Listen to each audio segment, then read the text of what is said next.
अस्सलामुअलैकुम वरहमतुल्लाहि वबरकातुहू। कैसे हैं स्टूडेंट्स आप लोग? उम्मीद है सब खैरियत से होंगे। तो स्टूडेंट्स आज हमारा जो टॉपिक है, अब हम जो करने जा रहे हैं वो सेकेंड ईयर केमिस्ट्री के चैप्टर नंबर 2 के एमसीक्यूज करने जा रहे हैं। हमें पता है, आपको पता है कि सेकेंड ईयर केमिस्ट्री का जो चैप्टर नंबर 2 है वो डी ब्लॉक से बिलोंग करता है और उसमें आउटर जो ट्रांजिशन एलिमेंट्स कहलाते हैं हमारे पास डी ब्लॉक के, सही, उनसे क्या करता है, वो बिलोंग करता है। तो शुरू करते हैं अल्लाह का नाम लेके कि एमसीक्यूज में हमें क्या क्या दिए हुए हैं और किस तरीके से हमें उन एमसीक्यूज को क्या करना है, वो हल करना है। और ये बहुत इंपॉर्टेंट होते हैं एग्जाम के लिहाज से। चैप्टर नंबर 2 के एमसीक्यूज अक्सर वो बेशतर इनक्वारीगरी से जो आते हैं वो ज्यादातर इस चैप्टर से भी हमारे पास वो आ जाते हैं एग्जाम के अंदर एमसीक्यूज। तो स्टूडेंट जो पहला एमसीक्यूज है हमारे पास वो क्या है कि zinc plus ion is colourless. Zinc plus ion क्या है, वो कलरलेस है बिकॉज, उसकी वजह क्या है। तो अगर आपको याद हो स्टूडेंट्स, जब ट्रांजिशन एलिमेंट्स की प्रॉपर्टीज के बारे में डिस्कस कर रहे थे तो हमने वहां देखा था कि इसकी कलर्स प्रॉपर्टी, जो कॉम्प्लेक्स कंपाउंड्स होते हैं ट्रांजिशन मेटल के, वो कलर्स में ज्यादातर शो कर रहे होते हैं। मुख्तलिफ किस्म के डिफरेंट टाइप के कलर्स क्या कर रहे होते हैं, वो शो कर रहे होते हैं। वहां हमने देखा था कि जिंक कलर शो नहीं करता। इसकी क्या वजह थी? तो अगर आपको याद हो, हमने देखा था कि जिंक के अंदर कोई अनपेयर्ड इलेक्ट्रॉन नहीं होता। उसके डी ऑर्बिटल के अंदर कोई अनपेयर्ड इलेक्ट्रॉन नहीं होता, गैर जोड़ीदार इलेक्ट्रॉन नहीं होता, जिसकी वजह से D D transition of electrons वो पॉसिबल ही नहीं होती। किसके अंदर? जिंक के अंदर। क्या कहा कि डी डी ट्रांजिशन जो होती है इलेक्ट्रॉन्स की, जिंक के अंदर वो पॉसिबल नहीं होती। क्यों? क्योंकि जिंक के पास क्या होते हैं, सारे के सारे हमारे पास पेयर्ड फॉर्म में क्या होते हैं, इलेक्ट्रॉन होते हैं। तो जिनके पास सिर्फ और सिर्फ पेयर्ड फॉर्म में इलेक्ट्रॉन होते हैं, अनपेयर्ड नहीं होते, तो मैग्नेटिक बिहेवियर को भी वही बात शो कर रही होती है, सही है। और हमारे पास यही प्रॉपर्टी शो कर रही होती है कलरलेस होने की, कि अगर, क्योंकि जिंक के पास कोई अनपेयर्ड इलेक्ट्रॉन मौजूद नहीं है, इसलिए उसका जो कॉम्प्लेक्स होता है, उसके कंपाउंड्स होते हैं जिंक प्लस 2 के आयन के जो होते हैं, वो कैसे होते हैं, वो कलरलेस होते हैं। तो देखते हैं स्टूडेंट ऑप्शन क्या क्या है। तो पहला ऑप्शन दिया हुआ है, it's undergoes D D transition of electron. अब देखेंगे, यही बात कह रहा है कि डी डी ट्रांजिशन होती है इलेक्ट्रॉन्स की, होती ही नहीं है। क्यों नहीं होती? क्योंकि जिंक के पास कोई अनपेयर्ड इलेक्ट्रॉन मौजूद नहीं होता, इसलिए ट्रांजिशन हो ही नहीं पाती इलेक्ट्रॉन की D D. Number 2, it's 3D orbitals have all unpaired electrons. उल्टी बात, 3D ऑर्बिटल्स के अंदर क्या होता है, सारे के सारे अनपेयर्ड होते हैं, जबकि सारे के सारे क्या होते हैं, पेयर्ड फॉर्म में होते हैं। थ्री, यानी C option, it's 3D orbitals have all paired electrons. ये करेक्ट आंसर है हमारा, कि क्या होते हैं हमारे पास, 3D ऑर्बिटल के सारे इलेक्ट्रॉन कैसे होते हैं, वो पेयर्ड फॉर्म में होते हैं, जिसकी वजह से डी डी ट्रांजिशन इलेक्ट्रॉन्स की, यानी डी डी ट्रांजिशन इलेक्ट्रॉन्स की नहीं हो पाती इसके अंदर। तो इसमें हमारा जो करेक्ट आंसर है इसका क्या है, वो सी ऑप्शन है। वो क्या है, it's 3D orbitals have all paired electrons. तो उसके 3D ऑर्बिटल के अंदर जितने इलेक्ट्रॉन्स होते हैं वो सबके सब जोड़ेदार होते हैं। आप इलेक्ट्रॉनिक कॉर्पोरेशन करके देखें तो आपको खुद अंदाजा इस बात का हो जाएगा।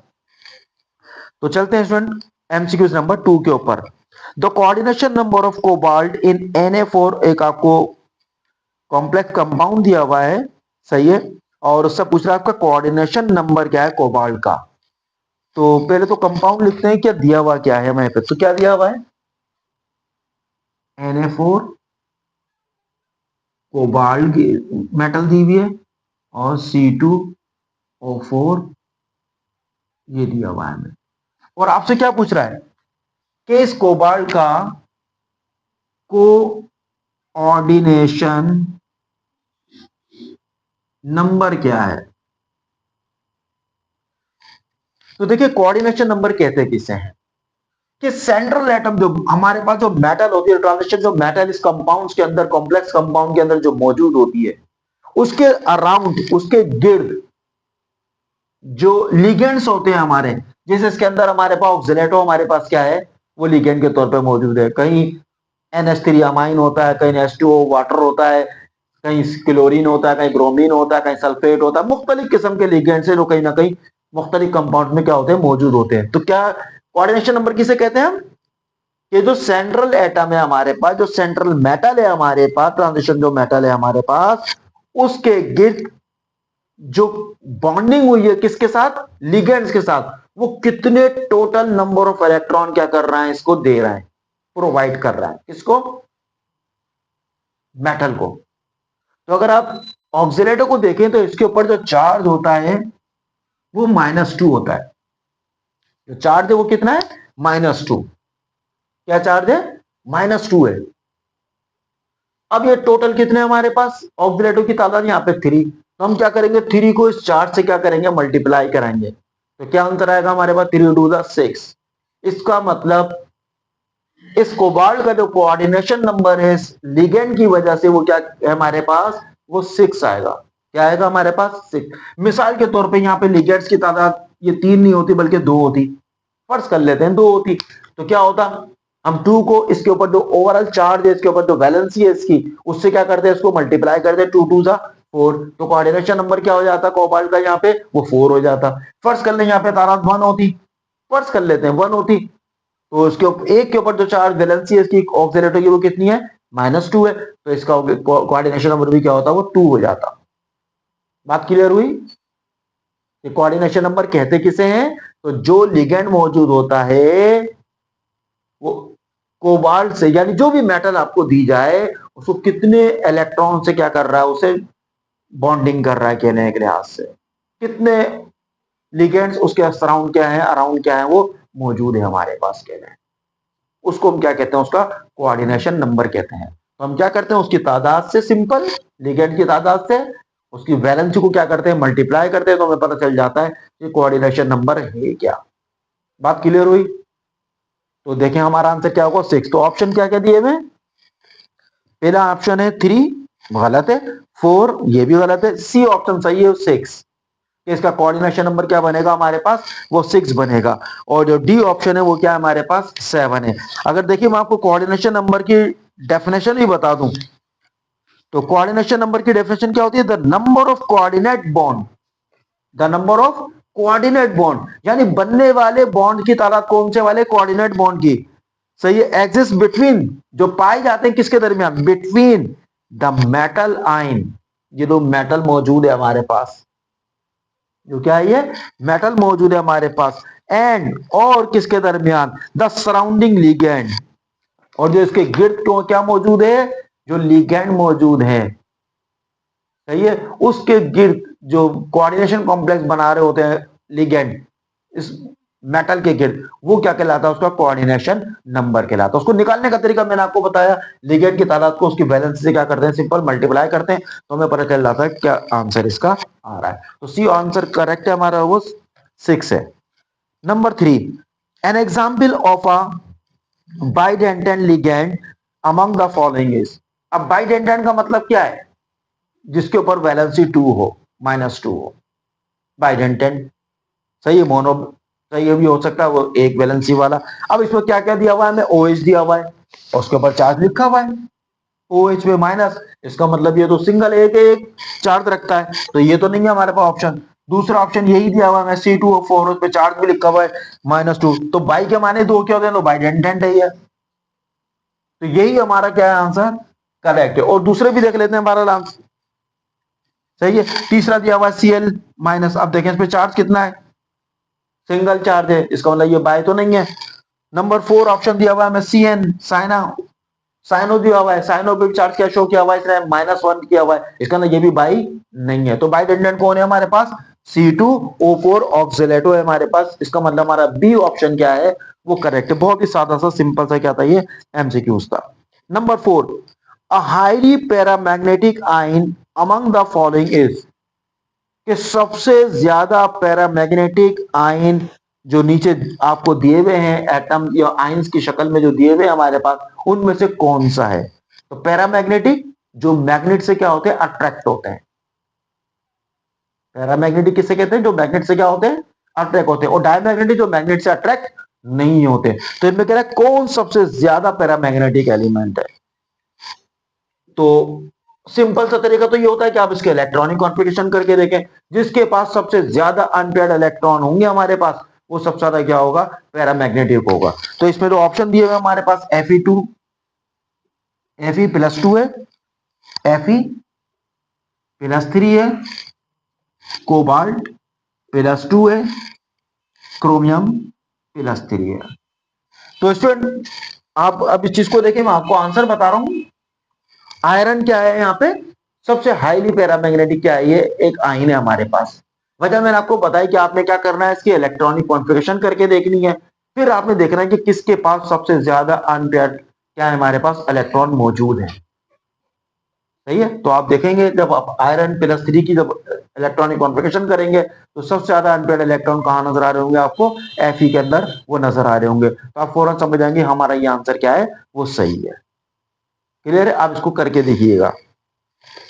Number 5, the highest oxidation state of chromium is, कि क्रोमियम की हाईएस्ट ऑक्सीडेशन स्टेट वो क्या होती है। तो स्टूडेंट सबको पता है वो +6 होती है। कैसे होती है, तो हमारा आंसर होगा वो क्या होगा, +6। अब ये कैसे होता है, अगर हम क्रोमियम को देखें, क्रोमियम के साथ क्या सूरत हाल है, तो ये हो गया 3d4। अगर आप इस इलेक्ट्रॉनिक कॉन्फ़िगरेशन को देखें तो क्रोमियम का जो एटॉमिक नंबर है वो कितना है, 24 है। कितना है, 24। इसके इलेक्ट्रॉनिक कॉन्फ़िगरेशन हमने करी तो क्या है, 1s2 2s2 2p6 3s2 3p6 4s2 और 3d4। तो इसके जो बॉन्ड में हिस्सा लेने वाले ऑर्बिटल्स होंगे वो कौन से होंगे, वही 2 होंगे। तो इसमें इलेक्ट्रॉनों की तादाद अगर आप काउंट करें तो कितनी है, 4s2 3d5। इसको हम नॉर्मली किस तरह अरेंज करते हैं, अगर आप देखें हाफ फिल स्टेबिलिटी के हिसाब से 3d5 ये अरेंज कर देते हैं हम। या आपके पास अगर या तो फर्स्ट ईयर में भी आपके पास एमसीक्यू आता है, सही है, साइंटिफिक रीजन के तौर पर आता है, वो क्या, कि क्रोमियम की इलेक्ट्रॉनिक कॉन्फ़िगरेशन है वो 4s2 3d4 के बजाय क्या होती है, 4s1 3d5 होती है, हाफ फिल स्टेबिलिटी की तरह से। और कॉपर के बारे में आता है कि कॉपर की जो इलेक्ट्रॉनिक कॉन्फ़िगरेशन है 4s2 3d9 के बजाय क्या होती है, 4s1 और 3d10 होती है। सही, उसकी क्या वजह होती है, तो वो फुल स्टेबिलिटी कॉपर के साथ है और हाफ फिल स्टेबिलिटी किसके साथ है, हमारे पास क्रोमियम के साथ है। तो अगर आप क्रोमियम के बैलेंस शेल को देखें अगर, तो उसके पास कितने इलेक्ट्रॉन है जो अनस्टेबल है। सही है, ना मुकम्मल, अनकंप्लीट, इनकंप्लीट हमारे पास ऑर्बिटल्स है, वो 2 हैं, ये एक 4s और एक 3d। 4s में एक है और 3d में कितने 5, तो टोटल कितना होगा 6। तो इसकी मैक्सिमम जो ऑक्सीडेशन स्टेट होती है वो कितनी होती है, वो 6 होती है। सही है, तो आप ऑप्शन देखते हैं हम कि ऑप्शन हमारे पास कौन कौन से हैं, क्या क्या ऑप्शन हमें दिए हुए, उसी हिसाब से फिर हम उसको आंसर मैच करते हैं। तो स्टूडेंट पहला जो आंसर दिया हुआ है +4 नहीं है, +5 नहीं है, सी दिया हुआ है हमें करेक्ट आंसर, वो क्या है हमारे पास +6, जो हमने पहले ही देख लिया था। तो अब इलेक्ट्रॉनिक कॉन्फ़िगरेशन करें और उसके वैलेंस शेल में 4s और 3d के अंदर क्या करें, इलेक्ट्रॉन देखें कितने हैं, कितने इनकम्प्लीट है हमारे पास, उसी हिसाब से क्या कर रहे हैं, फिर उसको आप मैक्सिमम ऑक्सीडेशन स्टेट क्या कर सकते हैं, उसकी टोटल बता सकते हैं आप। तो चलते हैं नंबर 6 पर। The element is not used for electroplating, कि कौन सा एलिमेंट है जो इलेक्ट्रोप्लेटिंग में इस्तेमाल नहीं होता। हमने जिंक को देखा है, इस्तेमाल होता है हमारे पास, टिन है वो भी इस्तेमाल होता है। सही है, ये अच्छे क्या है हमारे पास, इलेक्ट्रोलाइट्स के तौर पे काम करते हैं, यानी इलेक्ट्रोड के तौर पे क्या होते हैं, ये इस्तेमाल हो जाते हैं। क्रोमियम में ये भी होता है। मैंगनीज, जो मैंगनीज है हमारे पास, ये बतौर यानी इलेक्ट्रोप्लेटिंग के लिए इस्तेमाल नहीं किया जाता। क्लियर है, तो इसका डी ऑप्शन हमारे पास क्या है, वो करेक्ट ऑप्शन है। Number 7, the steel is typically use in making fry pans. अगर आपको याद हो, हमने मुख्तलिफ किस्म की स्टील की टाइप्स देखी थी इस चैप्टर के अंदर, और हमने देखा था कि कौन सा स्टील कहाँ कहाँ क्या होता है, वो इस्तेमाल होता है। तो अगर आपको याद हो, फ्राई पैन बनाने में हमारे पास कौन सा इस्तेमाल हो रहा था, हमारे पास एलॉय स्टील क्या हो रहा था, इस्तेमाल हो रहा था। क्या इस्तेमाल हो रहा था, एलॉय स्टील। तो इसका ना हमारा जो करेक्ट आंसर है इसका, वो क्या है हमारे पास, डी ऑप्शन सही है। अब देखिए, हो सकता है एग्जाम में यही आ जाए, हो सकता है ये ना है। मुख्तलिफ किस्म की, अगर आपको याद हो, हमने स्टील की टाइप देखी थी, मुख्तलिफ किस्म के स्टील देखे थे, और वो मुख्तलिफ चीजों में क्या हो रहे थे, इस्तेमाल होते हैं। जैसे मिसाल के तौर पे कार्बन स्टील के बारे में पूछ लिया आपसे, जैसे इसने यहाँ पे क्या पूछा है कि फ्राई पैन बनाने में कौन सा इस्तेमाल होता, तो एलॉय स्टील का आंसर आ गया। अब वो ये पूछ सकता है कि वो कौन सा स्टील है हमारे पास जो मुख्तलिफ किस्म के tools, machinery, pipes, tubes, automatic etc वगैरह बनाने में क्या होता है, इस्तेमाल होता है। तो हमारे पास वहां पे आंसर क्या होगा, कार्बन स्टील। सही है। मिसाल के तौर पे वो कहते हैं किचन अप्लायंसेस जो होते हैं उसके बनाने में, जो हमारे कटलरी छुरी वगैरह, मेडिकल जो अप्लायंसेस है हमारे पास, मेडिसिन जो इक्विपमेंट होते हैं हमारे पास, उसको बनाने में कौन सा स्टील इस्तेमाल होता है, तो हमारे पास स्टेनलेस स्टील इस्तेमाल होता है वहां पे। चमचे वगैरह छुरी वगैरह नॉर्मली स्टेनलेस स्टील का इस्तेमाल करते हैं हम।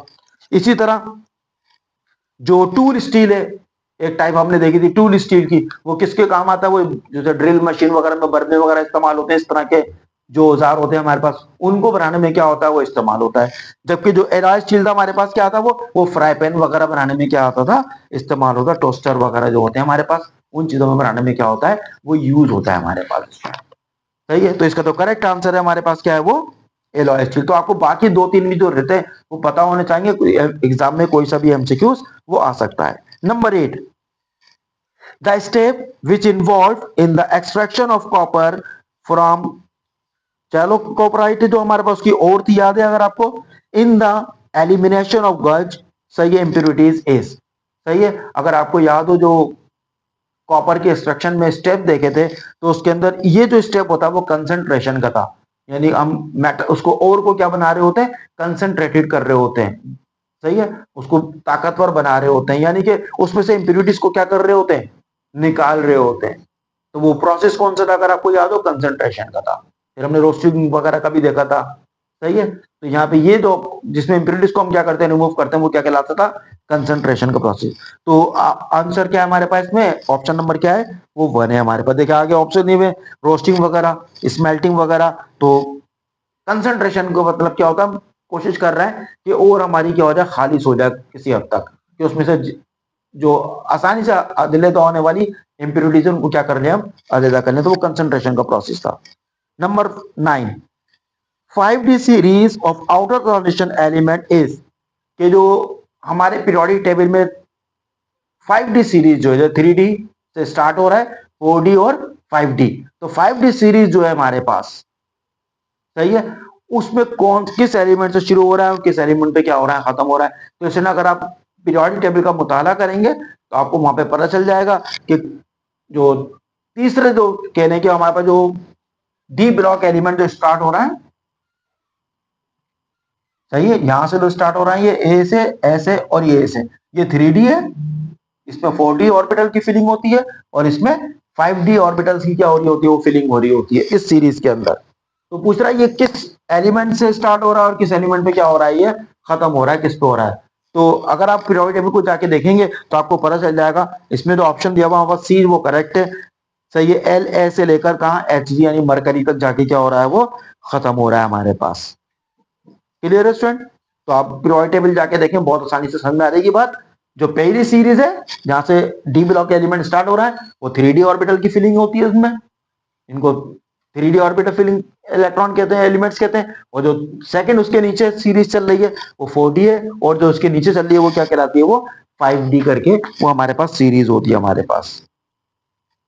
तो बात क्लियर हो गई, उम्मीद है पीरियोडिक टेबल देखेंगे आपकी बात खुद ही समझ में आ जाएगी। नंबर 9 था ये। Number 10, oxidation of manganese in air gives the following oxides. कह रहा हम ऑक्सीडेशन करते हैं किसकी, मैंगनीज की, एयर में, तो वो किस किस्म का कंपाउंड क्या करता है, वो बनाता है। तो अगर स्टूडेंट याद हो, जब हम मैंगनीज की केमिस्ट्री पढ़ रहे थे, तो मैंगनीज की केमिस्ट्री में हमने उसका रिएक्शन देखा था किसके साथ, एयर के साथ। तो उसने कौन सा कंपाउंड बनाया था, अगर आपको याद हो, जो ऑप्शन दिए हुए हमारे पास, number 1 MnO, number 1, number 2 MnO3, number 3 हमारे पास दिया हुआ Mn2O3, नंबर 4 हमें दिया हुआ है Mn3O4। तो याद है स्टूडेंट, जब हम कर रहे थे कौन सा ऑक्साइड बन रहा था हमारे पास, ऑक्सीडेशन मैंगनीज के लिए कर रहे थे, तो डी ऑप्शन हमारा यानी 4 ऑप्शन सही है, जिसमें क्या बन रहा था हमारे पास, Mn3O4 बन रहा था। सही है। अगर आप उस टॉपिक को उठा के देखेंगे, जब हम मैंगनीज के क्या पढ़ रहे थे, केमिकल रिएक्शन देख रहे थे, सही है, तो जब हवा के साथ क्या करी थी, उसकी ऑक्सीडेशन की गई थी हवा की मौजूदगी में, तो क्या बना था हमारे पास, Mn3O4 हमारे पास क्या हुआ था, वहां पे प्रोड्यूस हुआ था। क्लियर है स्टूडेंट। तो उम्मीद है ये बहुत आसानी के साथ ये एमसीक्यूज क्या हुए होंगे, आपकी समझ में आ गए होंगे। तो स्टूडेंट अगर जिन स्टूडेंट ने ये चैप्टर पढ़ने के बाद याद करने का काम कर लिया है, टेस्ट अच्छी तरीके से दे दिया है, तो उसके लिए बहुत सारे एमसीक्यू इसमें से क्या थे, बहुत ज्यादा सिंपल थे, बहुत ज्यादा आसान थे। सही है। एक दो एमसीक्यू ऐसे थे जो हमने क्या, हमारी प्रैक्टिस हमने तो बताएगी, जैसे हमारे पास कोऑर्डिनेशन नंबर वगैरह है, ऑक्सीडेशन स्टेट निकालना है, वो इलेक्ट्रॉनिक कॉन्फ़िगरेशन से निकालेंगे हम। बाकी ज्यादातर जो हमारे पास एमसीक्यूज थे वो क्या थे, हमारे पास थ्योरेटिकल यानी कि थ्योरी से रिलेटेड थे हमारे पास, जो हमने इस चैप्टर में टॉपिक्स हमने पढ़े थे हमने। तो स्टूडेंट उम्मीद है बात बहुत अच्छी तरीके से सारे के सारे एमसीक्यूज आपकी समझ में आ गए होंगे। फिर भी अगर किसी को कोई कंफ्यूजन हो, किसी बात से रिलेटेड हो, कोई मसला हो किसी को, तो आप क्या कर सकते हैं, कमेंट सेक्शन में पूछ सकते हैं।